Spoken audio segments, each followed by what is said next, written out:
Sans qu'on ne sache qu'il y a l'orgueil dans mon cœur. Je suis le grand prédicateur si je prêche. Moi, mon message va prêcher là. Ça va bouger. L'onction va bouger. Mais vous ne voyez pas l'orgueil qui est dans mon cœur. Et c'est Dieu seul qui voit l'orgueil dans mon cœur.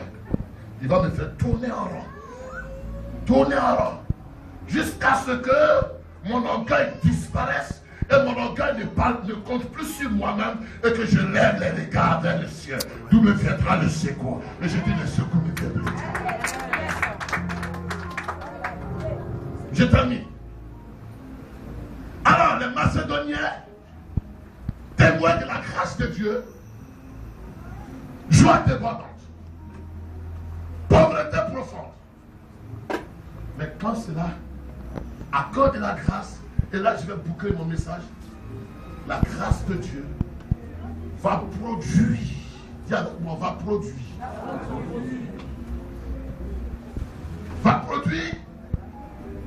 avec abondance de riches libertés de leur part. Paradoxe. Je dis paradoxe par rapport à leur condition et par rapport à ce qu'ils produisent. Paradoxe. Comprenez-moi, mes amis. Je veux que Dieu nous parle, nous tous. Moi, pasteur aussi. Mes pasteurs aussi. Alors, ils ont, j'ai la thèse, bon, allons-y. Ils ont donné volontairement. Tu vois maintenant, la grâce de Dieu va les pousser, non au légalisme, mais à la libéralité.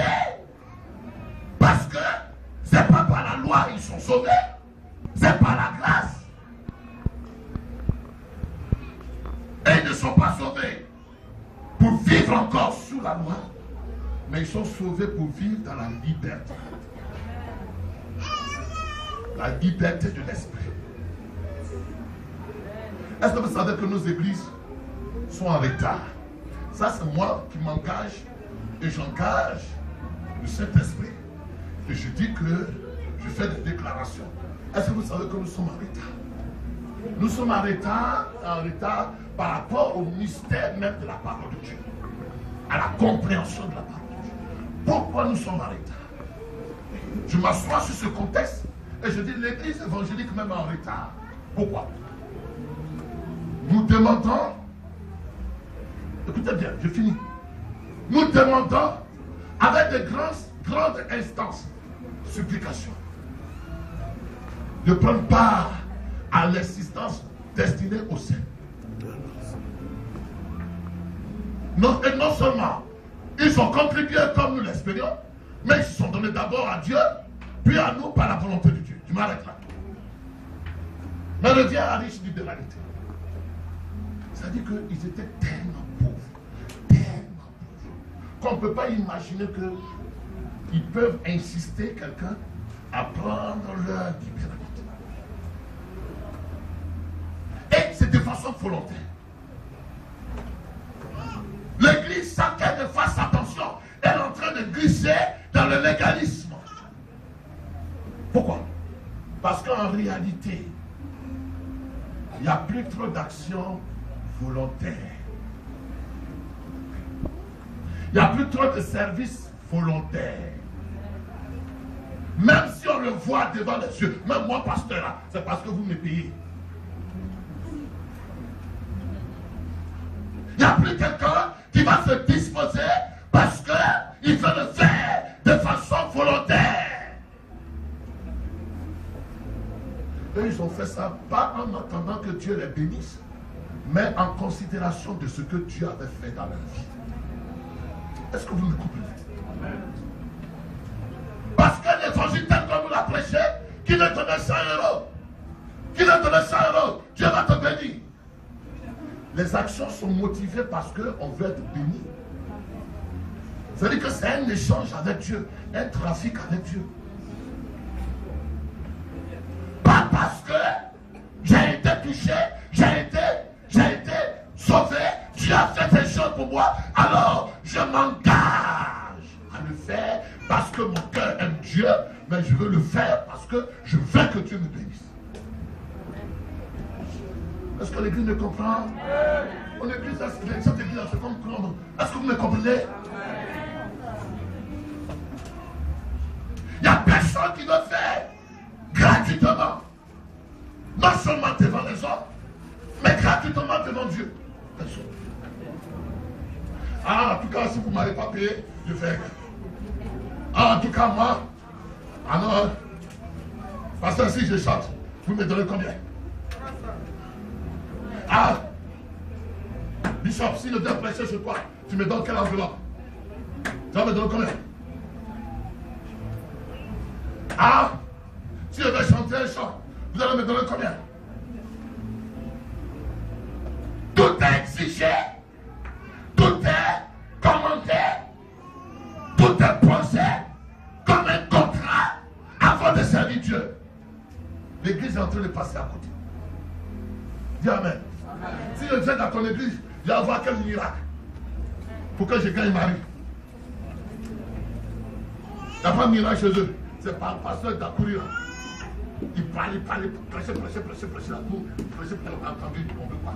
D'accord après. Si je m'engage, j'ai quoi derrière?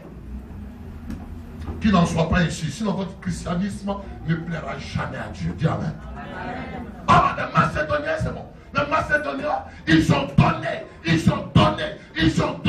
même au-delà de ce qu'ils avaient, et insistant qu'on prenne même leur part. Insistant. Ça dit que quoi? Il n'a rien. Comment, comme quoi? L'église, tu n'as rien, non? Tu n'as rien. Tu as quoi? Ah non. Tu n'as rien. Mais viens quand même, viens. Oh. C'est très important. C'est très, très important. Je veux que l'église comprenne cela. Sinon, on passe à côté du christianisme, on va dans le légalisme. Il n'a rien. C'est comme une soeur qui m'invite à la semaine. Pasteur, elle pleure. Elle pleure. Elle pleure parce que ça lui fait mal. Il y a longtemps, elle n'a pas de travail. Et elle ne peut même pas donner sa dîme. Elle ne peut pas donner sa dîme. Elle ne travaille pas, elle pleure. Elle dit, pasteur, je suis gêné. Je suis vraiment gêné. Que je ne puisse pas donner ma dîme. Il dit, ça suffit, ma fille. Dieu est avec toi l'année prochaine. Je prie pour que tu trouves du travail. On peut acclamer le Seigneur. Pourquoi? Parce que entre elle et Dieu, c'est une relation de cœur. C'est une relation de cœur. Parce que tu peux donner même des millions. S'il n'y a pas de relation de cœur, c'est zéro. Vous me suivez? Tu peux même donner ta dîme. Et puis elle peut ne pas être appréciée de Dieu. Parce que c'est une question de cœur. Il faut donner dans l'esprit. Conduit par l'esprit. C'est pourquoi vous trouverez, moi j'ai été aux États-Unis par la grâce de Dieu, vous trouverez des Américains, au lieu de donner 10%, il va donner 90% des gens comme Caterpillar. Parce que quoi? Celui qui a compris, il dépasse. Dis avec moi, il dépasse. Il dépasse le cap de 10. Merci. Si ton voisin dort, pousse-le. Ça, c'est la révélation que j'ai eue. Je n'ai pas dit qu'un prédicateur m'a dit. Il dépasse le cap. De quoi? Dis ça à ton voisin. De quoi? Dis ta foi. Pour ta peur de lui. De quoi te frapper? Il dépasse le cap de quoi? De Dieu. Dites Amen. Je le dis parce que nous avons une conception médiocre. Je connais quelqu'un ici, il a donné sa dîme. Il a donné sa dîme. Quand il a donné sa dîme, il fait calcul avec Dieu. Il a donné sa dîme. Dîme là, c'est en même temps offrande, c'est en même temps libéralité, c'est en même temps tout, c'est en même temps tout. Quand on le force un peu offrande, il donne 1 euro. Parce qu'il ne veut pas dépasser, il ne veut pas que Dieu le mange doufflé. Dieu. Il ne veut pas que Dieu. Comment on appelle ça en français? Montrez-moi. Il ne faut pas que Dieu